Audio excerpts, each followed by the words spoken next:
Добродојдовте во втората епизода од Женски ритам, каде зборуваме за најважните теми од 4 аспекти на женското здравје: менструалното, социјалното, физичкото и менталното. Нешто што се разбира наша силна одговорност, но и на општеството и на бизнис заедницата, да им како бренд делот нашата бизнис заедница потикнува и поддржува најразлични проекти кои одат во правец за добробитот на жените.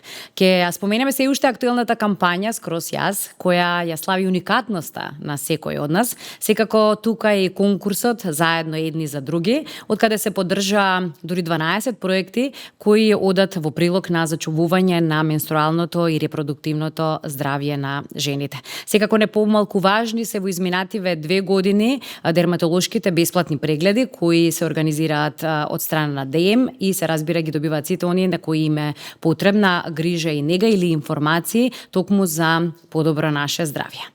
Убав е насловот и на денешната емисија и се разбира убави ми се како и досега гостите кои ќе зборуваат токму на вечерашната тема. Дали посветувањето внимание на себе или фокусот на себе си значи дека сме помалку добри? Ние живееме во средина или живееме во време кога стандардите за убавина се малку повеќе ставен акцент на надворешната убавина и таа борба која имаме секојдневно, што значи за сите нас? Ја забораваме ли негата и грижата за нашата внатрешна убавина и кои сме ние всушност или колку сме ние скрос јас, сакајки или во потрага да ги задоволиме потребите и очекувањата на околината, освен на самите себе си? Составаме ли простор да се слушнеме самите себе си, да исклучиме сета бучава околу нас и да го слушнеме гласот внатре длабоко во нас? Велам добро вечер за прекрасни гостинки кои ги познавам и вечерва нашата комуникација ќе ми дозволите, верувам, да биде на ти заради спонтанноста на разговорот. Тијана Ивановска, психолог, основач на себеслужувалка и гешталт психотерапевт. Татјана Алексич, професорка омилена во гимназијата Раде Јовчевски Корчагин, присутна на, да речеме, во етеро ТВ, во медиумите, секогаш кога треба да се зборува отворено за многу работи кои се можеби и повеќето се некогаш и табу. Како се чувствувате? Пријатно, баш домакински убаво. Кога ви кажа зашто ќе зборуваме? Првата идеја? Одлично. Многу интересна тема, секогаш скокотлива да се дискутира. Што за вас е, што значи кога ќе споменеме убавина, убава жена? Без убавина не би постоел животот и ние колку да сакаме да зборуваме дека убавината не е толку, не треба да се стави акцент, се враќаме назад низ историјата, низ литературата, колку многу убавината се славела, колку била инспирација на луѓето, на поетите, на уметниците, на сликарите, така што не е за запустување, убавината е Божи благослов. Меѓутоа, кај младата популација, кај нашите деца, средношколци, адолесценти, не треба да се става толку акцент на надворешната убавина, на надворешниот изглед, затоа што оно често пати што го велам најсекси е здраво тело. Меѓутоа, култот кон убавината од секогаш варирал низ историјата. Ако врата малку назад, уште во синкретизмот, пробитната уметност, луѓето ја славеле убавината со тоа што се кителе. Уште не знаеле да зборуваат, а тие веќе се кителе.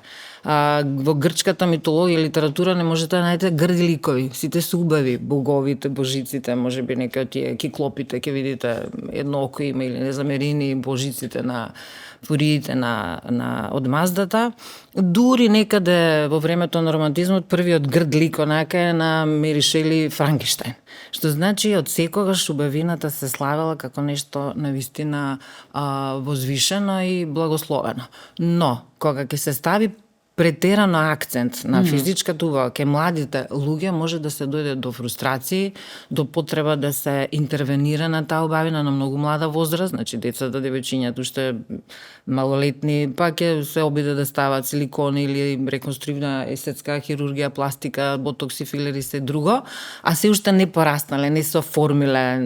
Значи тоа е нешто што треба малку да се спласне, да стивне, што се вели, иако мислам дека овие силиконскиве долини некако веќе се стивнуваат. Ми се чини дека им помина, дека им поминува модата, можеби ке нас е крешендо уште на Балканот, горе американците, западњаците веќе одатно на природна, веќе стивнува на природно убавина, па и да имаш нели пеги, па да имаш и клемпави уши, па и криви нозе и сето тоа може да помине без да се прави, да се гради култ кон она едноличие. Мене на сите нас како да сме клонирани со исти веги, со иста уста, со иста коса, ногти, сето тоа не ја дава уникатноста, убавината е само во уникатноста, во оригиналноста, во автентичноста. Но бомбардирани секојдневно нели од совршенство околу нас на социјалните мрежи и секаде каде што ќе се свртиме, веројатно тоа и тоа како влијае на начинот на размислување или нели себе поимувањето, како треба да се појавите, како да изгледате или како ќе ве доживеат ако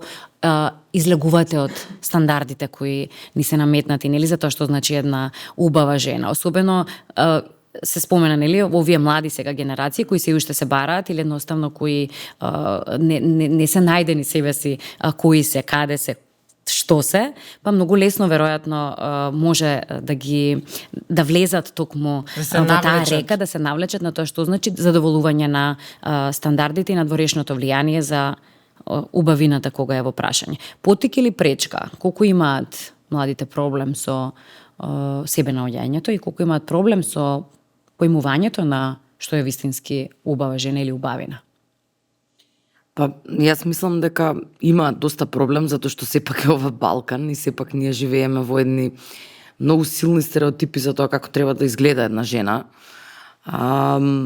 Вака, слушајќи ја професорката, некако се навратив на моите средношколски денови. Јас завршив во Орце, ние имавме униформи и тоа е нешто за кое што сум најблагодарна во текот на моето растење, затоа што униформноста во таа возраст, кога сме во адолесценција, кога телата не ни се развиваат со иста брзина, беше нешто кое што помогна да се чувствуваме сите еднакво. И некако се даде повеќе, да кажем, ефект кога зборуваме за нечија убавина, за тоа како зрачиме ние, каква е нашата енергија, какви сме како присуство, дали сме пријатни, дали сме одбивни, дали носиме во себе нешто што зрачи пријатна енергија или нешто кое што зрачи, да кажеме, некаква тензична, нервозна енергија. И тука некаде би бил и мојот концепт за убавина. Јас за себе сметам дека сум прилично нетипична жена, затоа што имам кратка коса, да кажеме, не секогаш користам шминка, дури кога користам многу дискретна шминка, затоа што тоа е нешто кое што е во склад со мојот стил, со мојата автентичност, но сметам дека во ниту еден момент тоа не направило да се чувствувам помалку жена. Баш напротив, некако кога ќе станам наутро, сакам кога ќе се погледнам во огледало на мојот аутфит да пишува Тијана повеќе отколку што сакам да пишува балканска жена. Така да и сум свесна дека често пати некогаш можеби некој тоа нема да го разбере или нема да му се допадне. Меѓутоа, кога ќе видиме коренот, темелот на уметноста е дека не се што припаѓа во уметноста на сите ни се допаѓа, нешто ни се допаѓа, нешто не ни се допаѓа, исто така и во модата, например, кога ќе ги видите сите, да кажам, модни реви кои што се организираат, не сите парчиња ни се допаѓаат, некои не се допаѓаат повеќе, за некои викаме шо е ова, кој ќе го носи. Така што сметам дека нешто слично би требало да биде некоја стрелка и за нас како луѓе. Како ние се доживуваме себе, поготово со највисок акцент на таа автентичност, затоа што сметам дека во моментов општеството се гради во насока на градење на една заедница во која што сите личат едни на други. Клонирани. Клонирање на сите луѓе, вака треба да посебно во поглед на нас жените, затоа што за нас од секогаш имало повеќе, да кажам, барања од естетски аспект, како треба да изгледа една жена. И токму затоа и сметам дека има најмногу простор да се работи со нас, затоа што за самодовербата кај жените можеме да зборуваме ако, да кажеме, некојаш правиме социјален експеримент и ги повикаме жените се охрабрат да излезат некаде во тренерки или без шминка, како ќе се чувствуваат? Не доаѓам. Има право за мода. Никош велам дека модните креатори кога имаат омраза кон жените кои направат некој нели модна креација во која што воопшто не се чувствуваш пријатно, да не зборам за ние Можеби го тестираат до каде можеме да издржиме. Да. Така велате за некои чевли со високи подпетици вистина, често нели се употребува токму тоа дека веројатно овој креатор ги мрази жените толку многу што толку неудобни чевли на високи подпетици прави, а ги носи. Да буквално ти излезе с диво да не можеш тесни кои се носеле во време на барок и не само што се носат, него тоа е концептот за секси, тоа е концептот за сензуално, тоа е концептот за привлечно. Ама и сега споменавме и ги гледаме. Најчесто во средните училишта се приметува таа, да речеме, нели тоа следење слепо на трендови, желбата да наликуваат едни на други девојчињата и желбата да можеби ги задоволат, нели, оние стандарди кои им се наметнуваат за тоа како треба една млада девојка да изгледа. Секој ден ги гледате генерациите и ги гледате промените, предпоставувам, во училиштето. Да, се менува, меѓутоа никаш ние возрастите знаеме ние себични, па да гледаме само ние да не враќаме филм. И ние сме експериментирали со модата, сме имитирали Доли, а на време бе Бој Џорџ. Па нели сечевме ракавици, правевме плетенки во тоа време, значи сме имали ние такви хирови и тоа не е страшно. Треба да се пушта децата, нека се испуркаат малку. Меѓутоа, кој е за мене опасно? Оно што кажав, кога детето инсистира, без оглед момче или девече, инсистира на својот надворешен изглед и тоа го прави на штета на своето здравје. Значи, оние сауни што се ја што викам, како на инфрацрвени, кога се печат кокошки, каде што влегуваат да потемнат, се опасни. Опасни се па дури некогаш и пирсови на несоодветни места, пирс на јазик или нека што може предизвика инфекција. Значи, нешто што е опасно за нивното здравје во развој, или да стават силикони на 18 години, се уште не станале мајки, не доеле, не знаеме со тие жлезди како ќе биде понатаму. Значи, тука треба да се крене малку рачна, за да не се направи штета на нивното здравје. Ако е тоа што го прават, ако се срекне со тоа што го прават или со тој изглед, или демократија, треба да им дозволиме. Меѓутоа многу внимателно да не им се одрази врз здравјето, затоа што најважно во тие години кога се развиваат е спортска активност, да работат, да се трудолюбиви, да имат работни навики, спортување во природа, не мора сите во сауни или фитнес центри да билдат, не знам, со протеини, со вие што се нели вештачка храна, па можеш нели варени јајце и да се качиш на врв на водно и да пешачиш и да цепкаш дрвца ако треба за огрев. Значи, повеќе сум за работа, за трудолюбие и убавината сама по себе ќе си дојде. Нашите деца не растат веднаш како лебеди. Прво се нели оние грдите пајчиња, па кога ќе помине пубертетот и таа трансформацијата, и не треба никако родители да им градиме култ, мора да си убава на мама, на тато, на овој си, да ние како родители да не им ставаме акцент на нивниот изглед. Како ќе се сетам моите родители, викам, аро немам комплекс, татко ми викаше ајде идемо на пецање. Значи јас машки работи, растев како машкуданка. Да. Буквално какво, значи не си знаел дека си девојче до таму до 16 и по 17 години кога се влюби во маж и сватив дека сум женско суштество. Значи сме растеле некако не толку акцент оптеретени, затоа велат дека до некаде вината до некаде се препишува и на нас возрастните. Па на возрастните. Во овие денешни времења, дека некако ги подгреваме младите генерации со градењето токму тоа, им го подгреваме мислењето, го поддржуваме за тоа дека култот кон телото, убавината, дека треба да е совршена, со тие нели параметри ги задоволи и така натаму во таа рана возраст, кога можеби треба точно да експериментираат, да се наоѓаат, но и да си ја гледаат внатрешната убавина. Тука се веќе некако тука е веќе помешани се што велат брзините и мислам дека имаме одговорност ние возрастните малку. Секогаш. Секако дека имаме одговорност. Доаѓаат ли тие на, да речеме, на консултација, советување, мајка керка да барат совет, да. Доаѓаат, како не. Само што јас работам гешталто, повеќе го оставам на колешката што работи системска семена. Но меѓутоа дефинитивно ние како, мислам, и како луѓе взимаме модели од нашите родители, така да она што го гледаме таму, она што го прават они, за нас е на некој начин некаква насока за тоа на кај треба да се движиме. Сега, низ историјата на човештвото немаме многу различни епохи и фази, сега нешто последно време слушам како луѓе во нешто верглаат дами, треба да си дама, треба не знам како да изгледаш, треба не знам какви манири да имаш и така натака. У суштина и тоа, да кажам, аристократско однесување, и тоа припаѓа на само одредено време во нашето живење еволуциско, значи не било од секогаш такво. Ние како луѓе сите потекнуваме од пештара и тоа е факт. Значи, примарните еволуциски корени, да кажам, Homo sapiens. Homo sapiens. Значи, не сме имале нешто многу избор тогаш што ќе носиме, генерално сме се облекувале за да се заштитиме од студ или да се заштитиме од жештина. И на крајот на денот тоа е нешто што ја секогаш го зборувам, дека облеката наша, примарната функција е да ни биде удобна и да ни служи, не ние да ја служиме на облеката, него таа на нас да ни служи. Често пати кога ќе видам многу голем дел од луѓето носат на пример многу тесна облека. Посебно од жените се бара, нели, ние да носиме така струкирани алишта, да кажеме, се фаворизира една одредена конституција на женско тело, која што ја нарекуваме женска, овие другиве конституции не се женски.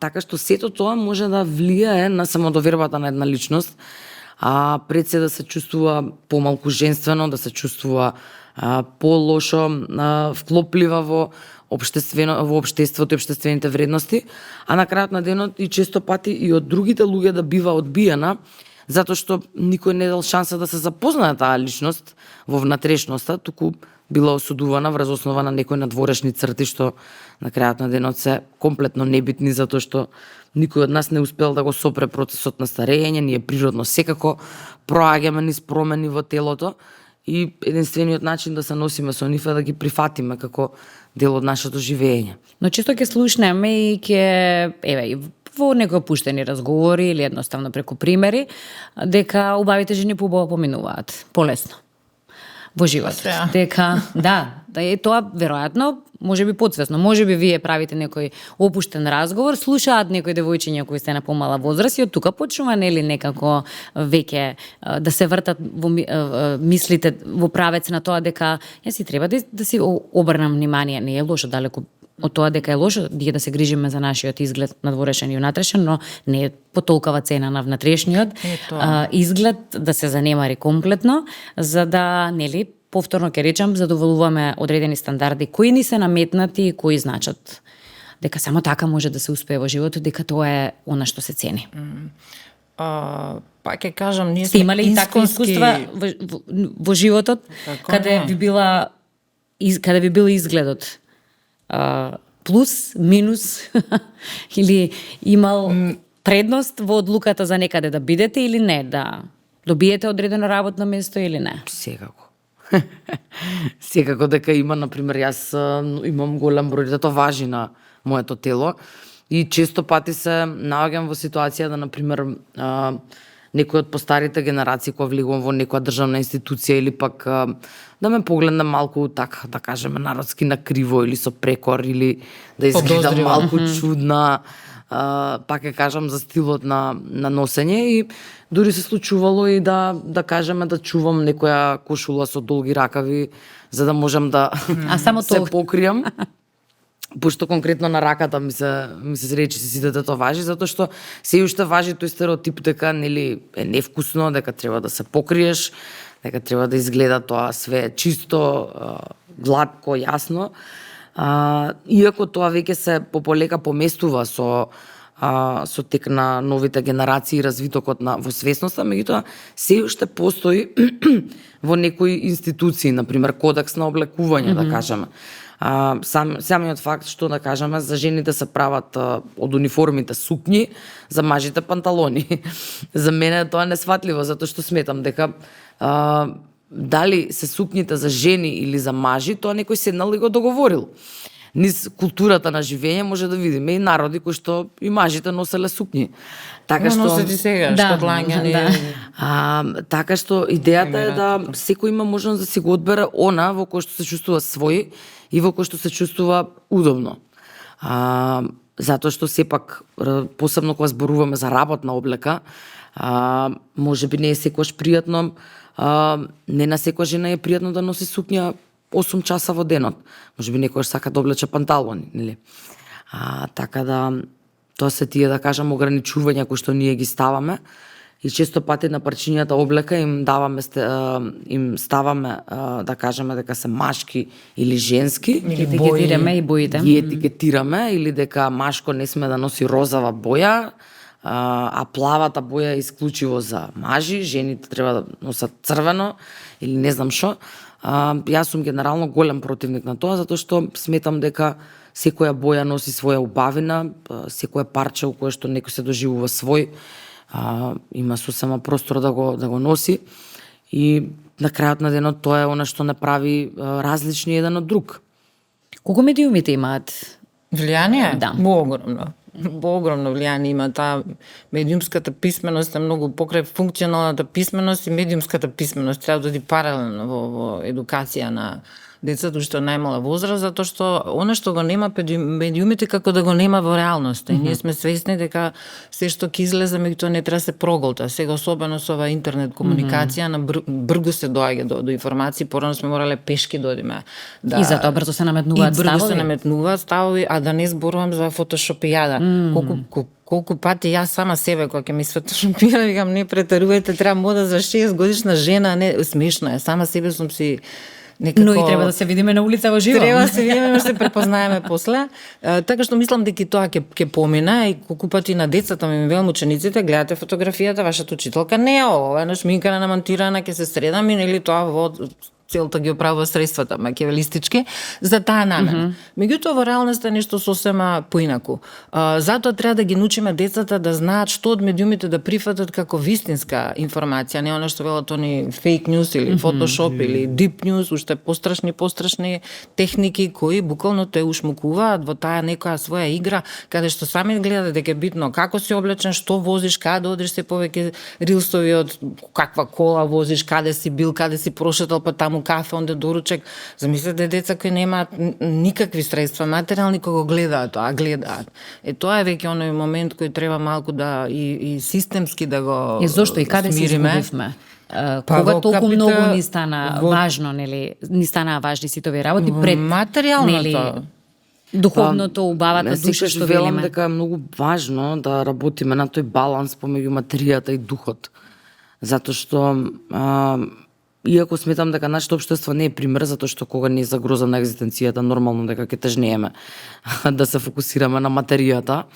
Меѓутоа, генерално сметам дека во една личност многу е важно да посветуваме време на тоа каде сме на таа оска и да некако со помош на свесност се враќаме кон средината каде што сме балансирани и каде што подеднакво значени ни се, да кажам, и духовното живење и материјалното живење, затоа што сепак сме ние битија кои што коегзистираат во тело и во дух, така да двете нешта се значени и се ова што го зборуваме, да кажеме, надворешниот изглед повеќе припаѓа во материјата, додека внатрешната убавина е повеќе дел баш на ментално здравје и се што зборуваме за тоа како се чувствуваме однатре, тоа припаѓа на духот, на нашата психа, што уствари у превод психе е душа на латински, така да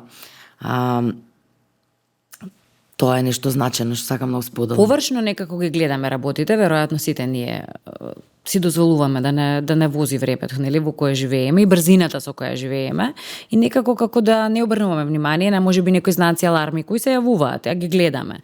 И таа нарушена самодоверба која многу често ја има и присутна е меѓу помладите, особено е важна за, нели, градење на здрави едни личности кои понатаму треба да се носат со сите предизвици во животот. Како се детектираат, како ги гледаме, како ги препознавате во училиште, кои се алатките кои им се потребни без да биде тоа, нели, срамно и да не се каже, нели, да не многу излегуваме од границите на она што значи вклопени сме во толпата и да не се двоиме за да не покажат со прст. Значи многу треба внимателно и како се ословуваат тие деца, навредите се многу опасни, па само едно намуртено чело може да направи фрустрација за цел живот на едно дете, а не погрден збор од родители и од наставник. Че ние немаме никакво право да навредиме никого. Ниту акцент на неговата различност, дали е обезно, дали е пополнето, дали е анорексично, слабо, било какво да е. Детето не смееме да го навредиме поради неговиот надворешен изглед. Зато се разви булингот ке децата, затоа што смета дека е во мода да навредиш некој докато тогаш си нели, ако си дрзок и невоспитан. Ние неподготвени, невоспитани влеговме во демократските процеси. Навредуваме, значи се користиме со страшен вокабулар, вие само да ги слушнете децата со какви изразни средства се користат, коса да ти се исправи, од каде ви излегоат тие зборови, од нас, возрастните, кои гледа сето тоа. Затоа имаме толку, ќе кажете вие стручите за тоа, се повеќе деца анксиозни, деца депресивни, затворени во себе, затоа што се стави најмногу акцент на нивиот надворешен изглед, а не оно што го поседуваат. Затоа што процесот на старење е убав процес, староста е многу убава ако си здрав старец. Дури тогаш излегува вистинската убавина. Убавите луѓе убаво стареат. Да. Но се уште сме, на ова прашање. Токму околу самодовербата, која е битна и не само, да речеме, основата имаме и ни треба во тие најзбунувачки периоди од животот кога сме млади, но не дека и помалку значи понатаму, нели, во живот. Бидејќи има периоди кога се губиме некаде. Себе си, кога, нели, едноставно нешто во нас покажува, се бунтува, дека не сме скрос ние, не сум скрос јас, има нешто што ми недостасува, има нешто што не ме прави целосна, а се обидувам да се покажам во светло дека се е во ред со мене и дека јас сум исклучително среќна и задоволна, а всушност не сум. Па, самодовербата како концепт, често пати кога го слушам, да кажеме, од луѓето со кои што работам, најчесто се очекува дека ние како луѓе, ако имаме самодоверба, ја имаме буквално за секое поле на живењето. Значи, јас ако сум човек што е самоуверен, јас сум самоуверена и на работно место, и во партнерски релации, и во семејство, и со пријатели, и секаде имам самодоверба, што всушност баш и не е, да кажам, вистина за самодовербата, затоа што ние како луѓе често пати сме посигурни во одредени сфери од живењето, во други сме помалку сигурни, и тоа е нешто кое што е сосема нормално и природно. А исто така, друг концепт кој што луѓето често пати го грешат е дека сите луѓе што имаат висок степен на самодоверба се луѓе кои што имаат константно позитивна слика за себе и кои што константно сметат дека се најубави, најпаметни, дека се можат да направат. Всушност тоа не се луѓе со висока самодоверба, тоа се нарциси. Така што самиот концепт на самодоверба значи едно прифаќање на себе со се што ние поседуваме во себе, без разлика колку е тоа убаво или неубаво и како е општествено прифатено или неприфатено. Значи, самодовербата како концепт најмногу се поврзува со прифаќање и со учење да се сакаме себе, не со она што ни фали, него со она што го имаме. За мене секогаш велам дека има неколку индикатори за тоа колкав е степенот на самодоверба кај некоја личност. Например, како прифаќаме пораз, како дали знаеме да губиме, да кажеме, како се носиме со фрустрации во животот, како се носиме со загуби, како се носиме со критика, дали критиката не носи во лутина или не носи во распад. Тие се некои индикатори, да кажам, кои што укажуваат на тоа колку ние имаме стабилна слика за себе, или таа слика може да биде нарушена под влијание на одредени настани, луѓе, околности и така натака. Сега нормално дека понекогаш има животни настани кои што се преголеми и е нормално да не разнишаат. Меѓутоа, луѓето кои што имаат стабилна слика за себе, имаат една тенденција да со помали последици ги надминуваат ваквите животни промени. Додека пак луѓето кои што имаат пониска самодоверба, потешко се носат со загуби, со порази, да кажам, со бивање одбиени, со разочарувања во животот, со фрустрации, затоа што едноставно ги доживуваат многу лично овие животни настани. Да, но тешко се стигнува таму или едноставно, да речем, многу не е полесно, од примери во секојдневието, да го бараме она што ни фали и што надворешно не ни е погодено, потаман, па да го менуваме, тука се естетските интервенции и предма кога ги споменавме и многу се чести и се става акцент на тоа. Ако изгледам вака и вака, на добар пат сум. Јас сум убава. Јас сум убав. Не го гледаме, како што рече пред малку, она што го имаме, што е убаво, што е дел од нас, туку постојано ставаме акцент, го гледаме и бараме да го коригираме она што не е убаво, а најчесто е надворешно. Да, некој се пати кон се турка кон совршенство, тоа е невозможно. Секојаш има поубави, попаметни, тоа на учениците им велам. Не ви се исплати бидете завидливи, не вас пиете. Секојаш има поуспешни, попаметни, побогати, подобри, се по најсуперлативи, компаративни. Не му се исплати да се споредува и да се надпреварува со тоа. Убавината, ако знаеш да ја уновчиш, ако професионално користиш твојата убавина, тоа е одлично, нема ништо поубаво. Рекламираш нешто или работиш како модел или актерка или било што, не можеме да ја замеруваме. Меѓутоа треба да стасаш до тоа што и фали на Мерил Стрип или Барбара Стрейсенд. Па еве го Нора де Балзак бил можеби најградиот писател, сите биле влюбени во него, во неговите писма. Или не знам еве. Да, и тие актерки многу често и гласно зборуваат за тоа дека биле често одбивани, нели, за улоги, дека им се потенцирало, дека надворешна промена треба да направат. Нели Мерил Стрип многу често зборува дека корекција на носот требала да направи и така натаму, да, дека нема да може да добива улоги, едноставно се подсмеваше со тоа и се подбиваше кога последниот Оскар го зема. Така што еве веќе се докажува и се покажува, тоа треба децата малку да се едуцираат да читаат. Ја велам изворот на сите недумици, незнање во книгите. Секи си прочитаат во книгите и ќе созреваат постепено сами, без да ги гледаат тие медиумски финти, да се изразам со нив жаргон, каде што се возвеличува убавината пред се по секоја цена и она што рековме материјалното, духовното треба повеќе да зрее и да ги научиме да се шегуваат на своја сметка. Мислам дека превенција за сите комплекси е шега. Да знаеш да се шегуваш на своја сметка. Но таа смисла за хумор, дека тоа не е најбитно, дека е битно се разбудиш здрав прав на нозе, кога се погледнеш огледало и кажеш фала ти Боже што сум читав и нормален. Се друго може да се надокнади, а да не зборам дека и шармот и харизмата не се раѓаш со нив, и нив ги учиш полека, низ едукација, низ образование. Најголемото, најдоброто оружје е да го покажеш и да го изведиш она што го знаеш. Ниедна убавина не може да скрие духовната празнина, да не речам грдотија. Не постои таа убавина што може да компензира код натреси грд. Она што го кажавме, зошто во староста се препознава душата. Добра душа, убаво старе. И тоа е навистина докажано. Кои се алатките тие? Си имала ли такви, еве, предизвици животни, периодични и слично? Како си се справувала? Па, јас генерално секогаш сум била многу, да кажам, различна, автентична и автономна личност. И, например, тука, баш се сеќавам кога бев мала, мајка ми секогаш ми викаше, ајде рано тие сега ќе видиш за некоја година кога се качиш на штикли. Да, некоја година се уште не дојде. Не стигната. Затоа што, например, ако не ставите една до друга, јас и мојата мајка, ние сме комплетно различни жени. Значи, колку што она сака да се средува, да се шминка, да носи штикли, да има различен стил. Се обидувала да ти го наметне тоа како? Апсолутно. Толку сум јас сушта супротност на неа. И дури можам да кажам дека и во дадени моменти од, например, мојот аутфит за полуматура беше врвот на кринџот, што викаат младите. Затоа што веројатно бил некоја мешавина од некоја замисла моја и замисла на мојата мајка и испаднало нешто чудно. Нешто, така да кажам, фустан беше?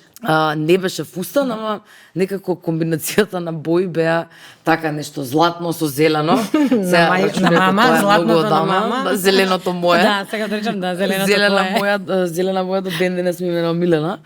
Меѓутоа, некако растејќи, кај мене секогаш бил фокусот на автономноста и на тоа како јас се чувствувам и како јас се доживувам себе во склад со средината. Јас до ден денес не сум човек кој што сака да се вклопи некаде по секоја цена. И сметам дека тоа е, да кажам, нешто што многу си го вреднувам кај себе и не сакам никогаш да го загубам. Таа способност да едноставно, без разлика на тоа што масата бара од мене, да ја пред се застанам и проверам како е тоа во врска со мене, како јас тоа го доживувам, па потоа да одлучам дали би се движела во таа насока или не би се движала. И мислам дека тоа е баш свесноста за себе и капацитетот да човек добро се познава себе, за да знае во кои ситуации, во кои друштва, на кои места да се однесе, за да се чувствува повисок степен на припадност. Сепак во средна школа јас бев ученик што се дружеше со сите буквално. Никогаш не сум имала предрасуда врз основа на тоа кој како изгледа. Ние во средно имавме и соученици кои што беа и модели, се бавеа и со моделство и во тоа време. Имавме некои што беа металци, некои не знам што беа, меѓутоа сето тоа бевме надвор од училиште. На училиште моравме да ја носиме униформата и таму бевме фиксно сите униформирани и исти. И немаше нешто многу простор да се види тука естетиката, да кажеме. Затоа што у суштина основата на естетиката и на убавината е симетријата. И тие сите пластични операции што најголем дел од луѓето ги прават за да постигнат некаква симетрија. И се она што ние како општество е убаво да го видиме, дека симетријата не е возможна да биде кај секого, на сите можни делови од телото, во сите можни инстанции од животот, и секако не да Боже нешто може да ни се случи во животот, некаква повреда, некаква операција, што ќе ни наруши симетријата, па после од тука доколку ние не можеме да се прифатиме себе, да произлегуваат боди дисморфии, да произлегува неможност да се прифати сопственото тело, чести случаи каде што ќе се направат и 5 интервенции хируршки, повторно нешто пречи на личноста, така што тоа е нешто што е убаво да се избегне. Како да се запознаеме подобро себе си? Па преку интересите, преку желбите, преку она што направи среќни, преку стандардите. Например, мој стандард за облека е да биде удобно. Мене нешто може најфантастично на свет да ми стои, ако мене ми е тесно, ја тоа не носам. Да, здравјето го забораваме. Се и убаво пак сите ние сме, посебни. Скрос јас треба да бидеме, секоја индивидуа си е различна и рековме дека интересите ни се на сите различни и секој треба да си се најде себе си и да си биде свој на своето со сето што го прави среќен без оглед на прифаќањето од околината. Но ќе платиме ли ние висока цена за сето ова што така ги наметнуваме ти или ги ставаме во прв план стандардите кога се врзани само за надворешната убавина и некако не обрнувајќи односно не оставајќи простор да се избориме со тоа да го потиснеме некако, да оставиме простор медиумски во меѓу семејствата, мислам во семејството, во училиштата и така натаму, да се наметне веќе тоа дека треба повеќе да зборуваме и да размислуваме и за внатрешната убавина.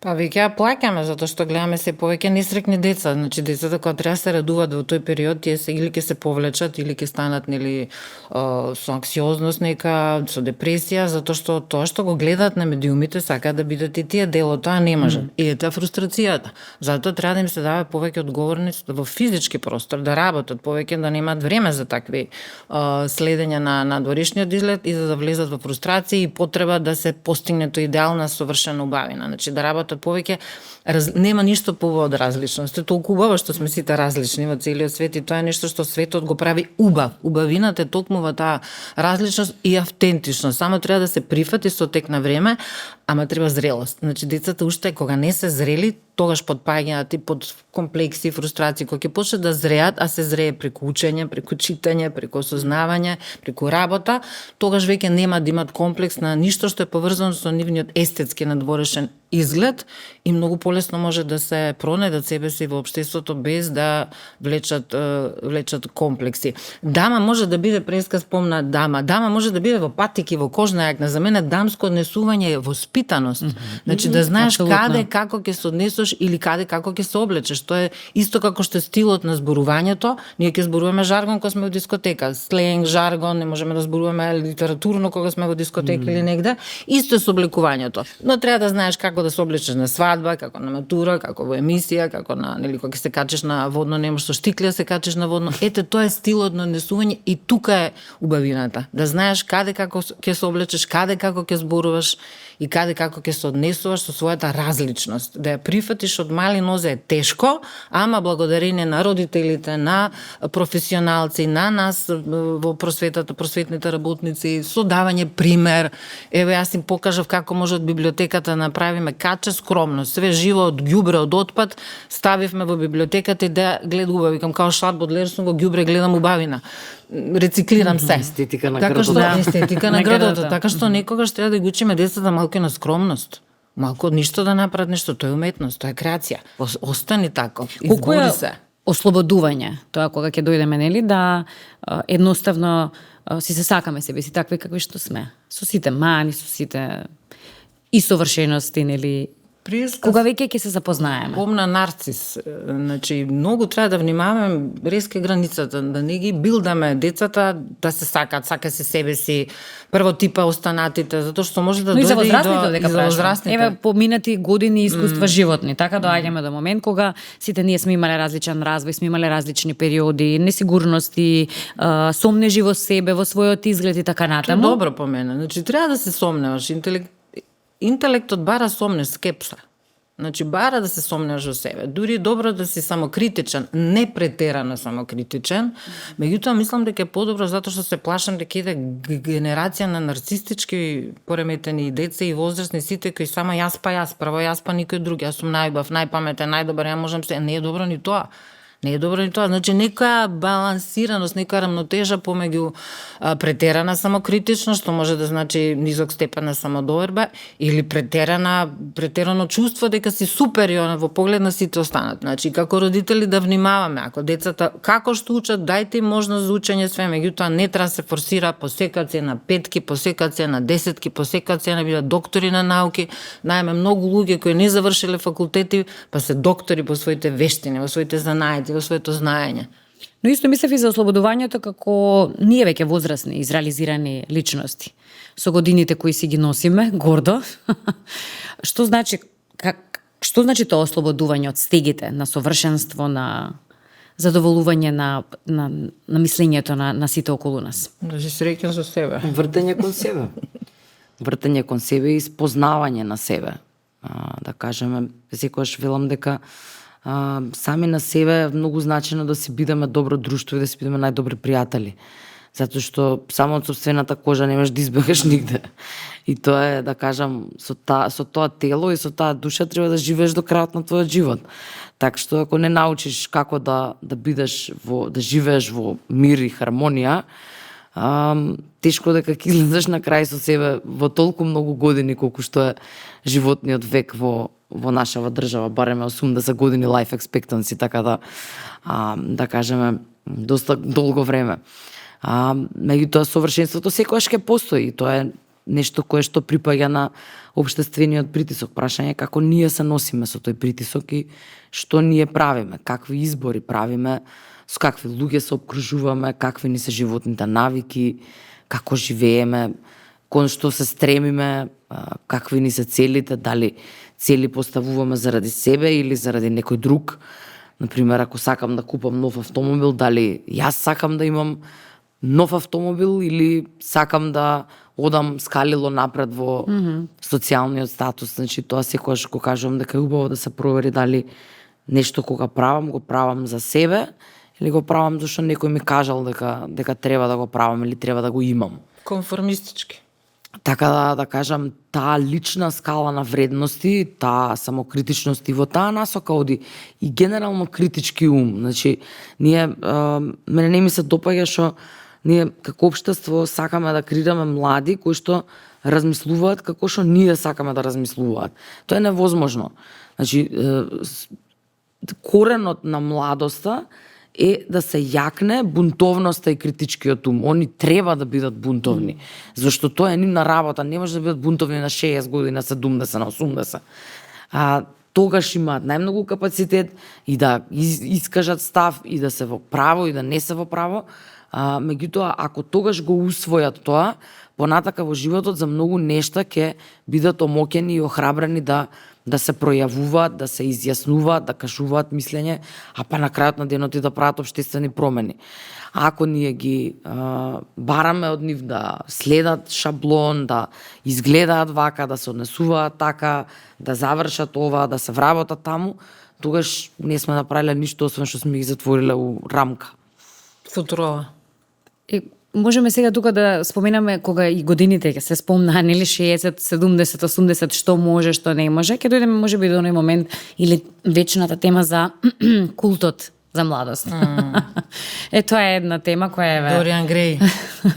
вечна младост, да се биде вечно млад, што тоа значи, колку нели ние лично, вие, кои се вашите размислувања токму на таа тема, колку личната ваша борба која има до некаде? Никаш повеќе не се наметнувала од сега. Од сега, овој нели? 21 милениум, да, затоа што медицината напредува и се повеќе се оди кон тоа, дури до некои нели работи екстремни како замена на крв, па замена на кожа и се тоа што може да биде етички неоправдано, значи дегутантно. Она што го кажав и пред малку, многу е битно да се одржи во здрава кондиција, младоликост е малку и генетска предиспозиција, не е само нега. Значи, ако си растел во семејство каде што родителите не се младолики, можеш да го наследиш генот. Не стареме сите исто. Значи, ако се храниш здраво, ако внимаваш на лична хигиена, не легнеш во кревет со шминка, редовно туширање, не знам, непретерано сончење, излагање на сонце, ќе стареш здраво, ќе стареш убаво. А ако на тоа се накалеми духовната убавина, да одиш често на концерти, на излет, да гледаш убави инвенти, да следиш нели ликовни колони, уметност, добра музика, квалитетна музика, добра храна, здрава храна, редовна храна, сето тоа може да ја успори староста на најприроден начин, да ја успори, но не на да ја надитри, само да ја успори некада. Сте се нашли во ситуација да калкулирате за староста, младоста, што треба, што не треба, да си поставувате такви граници, затоа што нели исто е тоа некој калап во кој не ставаат, дека има време за се и кога е соодветно време за се. Јас апсолутно не можам да се поистоветам со тоа, веројатно, пошто, не знам, имам 31 година и можеби сум малку подалеку од тие теми, меѓутоа, јас и генерално старењето не го гледам и растењето не го гледам како нешто проблематично. Не се сеќавам во животот да сум застанала пред огледало, сум гледала дали имам некоја брчка. Па немаш. Сигурно имам. Сигурно имам. Сметам дека не бил мојот фокус таму. Се случува во пракса да ми дојдат и девојки на 20, 21, 22 години со муабетот имам брчки. За мене тоа шокантно кога ќе го слушнам, затоа што буквално јас не можам да ја видам брчката што оние гледаат. И тоа е баш оној склоност кон перфекционизам и кон желба да се направи нешто што не е во склад со возраста. Исто како што дури ми е језиво и во Холивуд кога ќе видам некои, например, луѓе што на, да кажеме, 80 изгледаат во обид, да изгледаат како да имаат 50, па и тоа ми е некако неприродно. Сметам дека најубавиот баланс е да одиме во склад со она што ни го носи природата, како животна промена на телото и не едноставно не може нешто што е природно да не биде ин.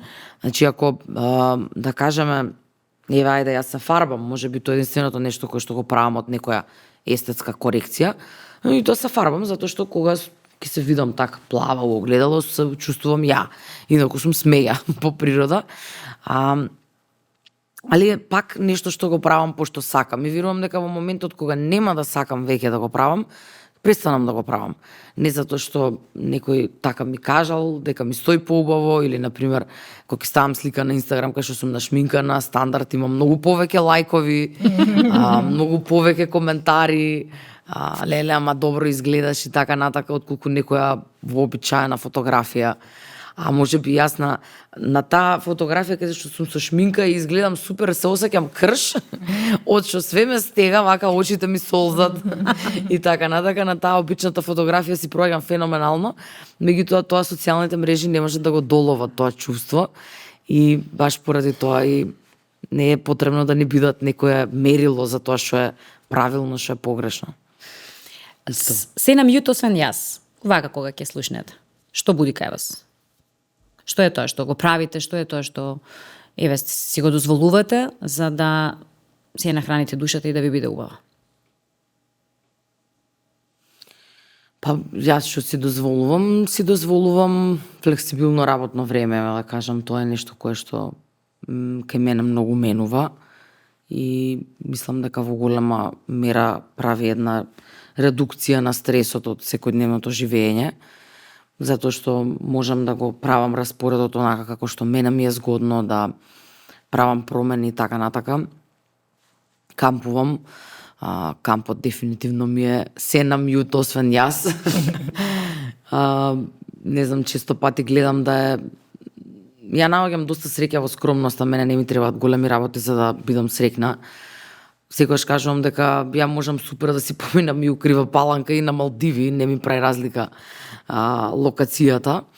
Се е до тоа како човек ќе си го организира времето, се трудам да бидам сама на себе добро друштво, мене никош не ми е досадно. Кога сум сама, ја баш напротив од чекам да сум сама за да си правам така интересни работи, да си чепкам нешто, да си гледам, да си читам. Имам многу хобиња, имам многу интереси. Просто дури не ми стига ни денот за да ги направам сите работи што сакам да ги направам. И сметам дека таа реченица е некоја култура на живење, да кажам, во мојот живот, каде што не дека се другите луѓе на мјут, пошто тоа е, нели, малку као да не ми се уопште значени, но гледам да се стави баланс, да кажеме, да има некој баланс помеѓу тоа колку се слушам себе, колку ги слушам другите. Тања? Ја никако не сум добар пример за ова, зашто мислам дека ке мене јас сум почесто на мјут отколку другите што ги ставам. Веројатно се научив на така како да сум без оглед што ме гледате вака како дежурна дрдорка по медиумите, сакам исто да ми доминираат учениците. Повеќе нив да ги слушам отколку тие мене ме слушаат, никош не сум градила страва почит. И баш ми е онака убаво и пријатно кога ќе ми кажа дека никош не се плашеле од мене и немале, сметам дека таа авторитативност не е добра. Така што оној момент кога можеби јас сум своја, кога јадам милка од големите, а не смеам, значи кога ќе седнеш и јадеш чоколадо, благо што не чини, тоа ми е порокот. Јадам се живо и диво, да речеме, чварци, јадам пифти и пача навечер, јадам ждерам, баш како да не... А не личам, нели, на таков, тоа е мојот порок, што јадам, нели, можеби за да се... Ете го комплексот од детството, што не можам да се здебелам. И тоа е нешто што го правам непримерно. Да мјутнеш, нели, телефон, еве ги мјутнавме сите телефоните, или да тргнеш некој што ти пречи во животот е добро. Значи да ги тргнеш луѓето кои ти го загрозуваат мирот и спокојот, значи да ги ставиш нив на мјут би било добро, тишината и задоволноста од себести е нешто што навистина е добро во подоцнежни години и се повеќе се соочам со тоа дека не ти треба ништо повеќе од мир. Мирот е најдрагоцен, да спиеш мирно, да немаш никаква грижа на совест, никому ништо да не му должиш и нормално да си ги гледаш децата како ти растат во здрави прави луѓе. Бидејќи не треба да имаме и грижа на совест, кога, како што ја почнав емисијата, нели, така некако ќе движиме и кон крајот, да имаме грижа на совест кога си го бараме тоа, да си го дозволиме, нели, време за себе или едноставно да си бидеме сами на себе доволни како друштво и да си се бараме, нели, затоа што најважно е ето тоа, тој внатрешен мир и тој внатрешен спокој кој кога ќе го најдеме, мислам дека е апсолутно бесценето, а од страна можеби некому ќе делува дека сме претенциозни, помалку себични, дека недоволно сакаме да дадеме, да. Така да мислам дека тука исто треба да, нели, обрнеме внимание токму на тие, нели, моменти емотивни или на тие размислувања, да не се кршиме дека е страшно срамно или едноставно себично од наша страна ако сакаме да си дозволиме време за себе. Јас секогаш велам дека реакцијата на другите луѓе зборува за нив. Мојата реакција зборува за мене и ние немаме контрола врз тоа како другите луѓе ќе реагираат на она што го правиме. Факт е дека во животот ќе постојат луѓе што ќе ни дадат можност да не запознаат и луѓе кои што ќе не осудат без да не запознаат. Тоа постои од како постои човештвото, не може сите и не треба сите да не сакаат и да не разберат, но тоа не значи дека ние треба да престанеме да го правиме тоа што сакаме да го правиме, затоа што во сите наши желби и замисли и идеи ќе најдеме и истомисленици, ќе најдеме и луѓе кои што се отворени за дискусија, за аргументација. Тука е прашање и ние колку сме отворени како личности. Сепак е ова Балкан, на Балканот сме малце по, да кажам, со една затворена комуникација, не сме баш отворени да чуеме конструктивна критика, да чуеме туѓо мислење, да нешто се промениме во некоја насока. се уште постои тој менталитет кај нас за жал, меѓутоа се менува, особено со помладите генерации, затоа што се они имаат многу голем пристап до информации, многу читаат, многу се интересираат, многу порано работат на себе, многу порано почнуваат да работат на себе и тоа во голема мера им помага да не го влечат товарот со години, нешто што нашите родители сметам дека во голема мера го правеле. Така што тоа особено ќе донесе подобрен квалитет на живот, затоа што ќе се отвори простор да се повеќе фокусираат на тоа што го сакаат, тоа што ги прави среќни. Точно се гледа генерација, дете растено во социјализам и новата генерација, син ми ме постарија 33 години. И тоа е добра, што они така веќе размислуваат. Подобро отколку ние како сме размислували, да бидеме послушни, да правиме. И која не сум по природа таква, сакам да кажам, некош да се изразам, да се бунтувам често, бунтовник. Меѓутоа останало тоа воспитување дека некош треба да внимаваш на своето однесување и да се подредиш ако треба за мир во куќа, што не е добро. Да, секогаш и не е, вистина. Имаме една пракса интересна, еве вака кога ги привршуваме емисиите или во секоја епизода, гостите да кажат што имаат кога би се вратиле назад на малата Тијана, на малата Татјана. Од оваа перспектива денешна. Се свртите и што би кажали, особено нели ако имаме предвид и темата денес која зборуваме. Што би си шепнале, кој совет би си го дале? Ме ве замислив. За ова интересно прашање. Па што би кажала на мала Тијана, би кажала фала ти што остана своја. Тоа би била мојата порака за неа. Не се грижи, ќе биде добро. И секогаш добро излегува на крај, нели? Да. Верувам дека бевме добри, инспиративни, како и во претходната епизода, во ова и верувам ќе бидеме и во следните. Женски ритам, токму за нели ритамот, затоа што сме ние и жените, енергија и движење и воопшто ние сите како индивидуи, нека не биде дека само еве конкретно жените, да не заборавиме да бидеме своји на своето. Потрагата секогаш барањето кои сме и каде сме, постоело и ќе постои, но да не заборавиме да го слушаме оној внатрешен глас кој постојано под нешто ни подшепнува или не кажува. Така многу полесно и поедноставно ќе бидеме задоволни од себе, среќни, насмејани и со тоа ќе бидеме и пријатни за околината. Не заборавајте да изгаснете се околу вас и уште еднаш велам да го слушате оној глас кој е најважен за вас, за да го најдете сопствениот спокој, мир и да бидете најдобрата верзија од себе. Верувам бевме добри и вечерва добро друштво, разбудивме одредени размислувања кај вас и со нетрпение ќе ве очекувам во следната епизода на Женски ритам. Останете во добро здравје.